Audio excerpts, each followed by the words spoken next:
كنا اتكلمنا قبل كده على الفلوماك بشكل عام. النهارده ان شاء الله هنتعرف على كهرباء الفلوماك وعلى البوردة الإلكترونية بتاعته، وهنحاول نشوف العطل موجود معانا في البوردة ولا لا. انا احمد داوود، دكتور هندسة. دكتور هندسة. تعالى بقى نفك كده الدنيا دي ونتعرف عليها اكتر.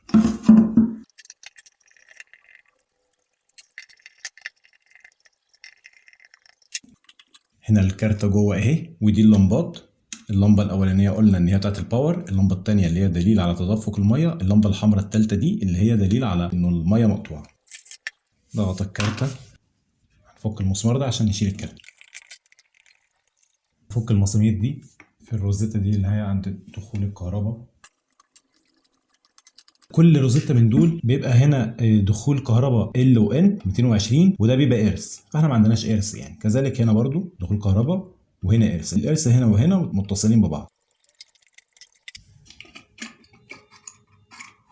نبص على الكارتة نتكلم فيها شوية كده. دخول الكهرباء من هنا اللاين والنيوترال، ادي اللاين وادي النيوترال، او ده اللاين وده النيوترال يعني، للطرفين دول الكهرباء، وده الارث، والارث متصل بالارث بتاع روزيتة الخروج، وادي اللاين والنيوترال. الكارت عموما هنا في مكثف اهو، تبقى الاعطال غالبا بتبقى في المكثف ده او الريلي ده ريلي، ده ليه الاطراف بتاعته، الطرفين دول بتوع الملف اللي بيعمل مجال مغناطيسي علشان يخلي الاثنين قبلتين دول يعملوا في بعض. الريلي ده بيشتغل 24 فولت، يعني انا لو الريلي مش شغال بتتبع الفولت على الكارتة، بلاقي ان المكثف ده المفروض يكون عليه 30 فولت. المكثف ده بيبعت للريلي 30 فولت بتوعه، فبيعمل اتصال ما بين الاثنين قبلتين دول، وطبعا الاتصال هنا سليم يعني، هو بيوصل الكهرباء فالدنيا تمام يعني. هنا السنسور ده او الحساس ده، وفي برضو حساس هنا اهو.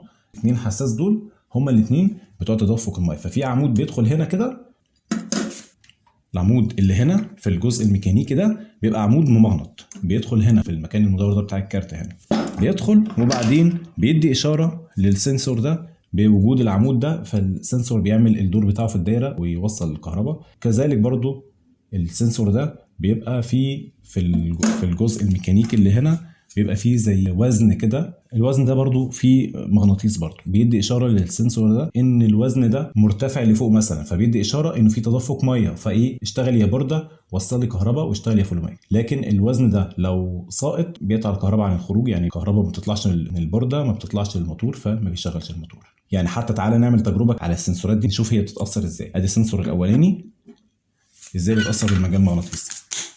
لو جبنا الافوميتر نعمله على وضع البزر، شوف كده على السنسور مفيش اتصال، تمام. بص كده مفيش اتصال، تمام. طيب لو انا قربت مغناطيس، ادي مغناطيس اهو، لو قربته اخدت بالك ايه اللي حصل؟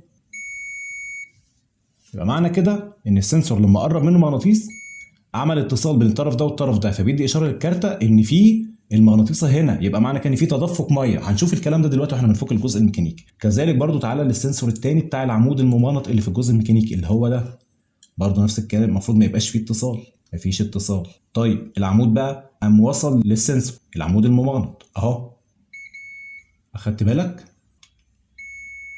لما المغناطيس قرب السنسور حس بيه، يعني بيقول للفلوماك ايه؟ يبقى فيه ضغط ميه، يبقى معنى كده الفلوماك اشتغل، خلي الموتور يشتغل ويطلع الميه. طيب احنا كده اتكلمنا على السنسور. اللمبات دي لمبه الباور اون، انه في كهرباء واصله، لما الكهرباء تدخل هنا ده بينور، يبقى معنى كان في كهرباء واصله. اللمبه دي بتاعت البامب اون، انه في ميه طالعه، لما الكهرباء توصل من هنا تطلع من هنا، يبقى معنى كده ان في ميه. طب الكهرباء دي هتطلع من هنا هتروح هنا ازاي؟ هتروح عن طريق الاثنين سنسور دول، واحد اللي هو بتاع العمود الممانط، والتاني اللي في الظهر ده اللي هو بتاع التقل الممانط اللي في الجزء الميكانيكي.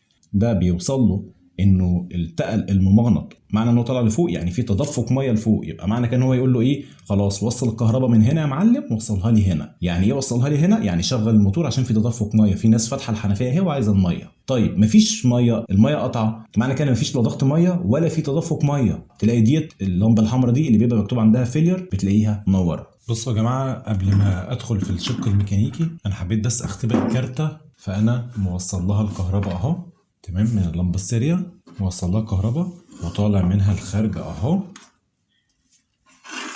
بالمناسبه الدخول بيبقى عند المكثف، ازوم شويه.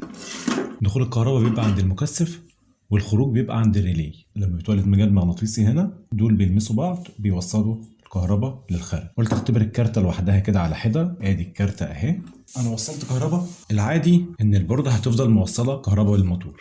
تمام. ادي اللمبة اهي اللي هي الحمل اللي هو الموتور، وادي الكارتة هتفضل موصلة كهرباء. طيب امتى بقى هتفصل كهرباء؟ ركز بقى في الحته دي. ادي السنسور الاولاني اللي هو بيتاثر بالمغناطيس اللي بيجي عليه. دلوقتي هو بيعتبر ان التدفق شغال، في ميه متدفقه. اول ما تدفق الميه يقف، حته المغناطيسه هتيجي جنب الحساس، كده. عد بقى 10 ثواني. 3 4 5 6 7 8 9. فصل. لو فتحت ميه، قفلت الميه، عد 10 3 4 5 6 7 8 9 10. تقريبا 10 ثواني بيفصل. طيب ركز بقى في الشويه اللي جايين دول. هو دلوقتي بيعتبر ان في تدفق ميه. تمام. في مغناطيس اهو بيقرب من الحساس ده، ومغناطيس بيقرب هنا. بص ايه اللي هيحصل. اللمبه الحمراء نورت ليه؟ هو كده اعتبر ان مفيش ميه، لان العمود اللي بيبقى في الجزء الميكانيكي اللي هنشوفه كمان شويه، العمود ده فيه برضه هو كمان حته مغناطيسه بتقرب من السنسور. مع دي لما تقرب من السنسور معنى كده ايه؟ ان ضغط الميه ضعيف جدا.